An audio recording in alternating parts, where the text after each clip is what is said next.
আজকে আমার আলোচনার বিষয় হচ্ছে গর্ভকালীন উচ্চ রক্তচাপ। আসসালামু আলাইকুম, আমি ডাক্তার তাহমিনা বেগম, একজন স্ত্রী প্রসূতি ও গাইনি রোগ বিশেষজ্ঞ ও সার্জন। আজকে আমার আলোচনার বিষয় হচ্ছে গর্ভকালীন উচ্চ রক্তচাপ। গর্ভাবস্থায় অনেক সময় মায়ের রক্তচাপ বেড়ে যেতে পারে। কারো আগে থেকে উচ্চ রক্তচাপ থাকতে পারে, আবার কারো গর্ভাবস্থার মাঝামাঝি সময়ের পর নতুন করে রক্তচাপ দেখা দিতে পারে। এটি অবহেলা করার বিষয় নয়, কারণ গর্ভকালীন উচ্চ রক্তচাপ নিয়ন্ত্রণ না থাকলে মা ও বাচ্চা দুজনেরই জন্য ঝুঁকির কারণ হতে পারে। মায়ের ক্ষেত্রে তীব্র মাথা ব্যথা, চোখে ঝাপসা দেখা, মুখ বা হাত পা বেশি ফুলে যাওয়া, খিঁচুনি, লিভার বা কিডনির সমস্যা, এমনকি প্রসবের জটিলতা হতে পারে, এমনকি মায়ের মৃত্যু পর্যন্ত হতে পারে।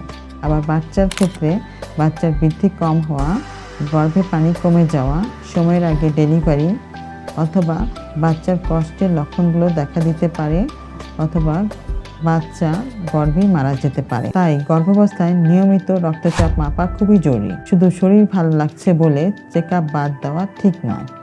অনেক সময় ব্লাড প্রেশার বাড়লে শরীরে কোনো লক্ষণ নাও থাকতে পারে। বিশেষ করে যদি তীব্র মাথা ব্যথা হয়, চোখে ঝাপসা দেখেন, পেটের উপর দিকে ব্যথা হয়, বমি বমি লাগে, হঠাৎ শরীর ফুলে যাওয়া, শ্বাসকষ্ট হওয়া অথবা বাচ্চা নড়াচড়া কম মনে হলে, তাহলে দেরি না করে দ্রুত ডাক্তারের সঙ্গে যোগাযোগ করুন বা হাসপাতালে যান।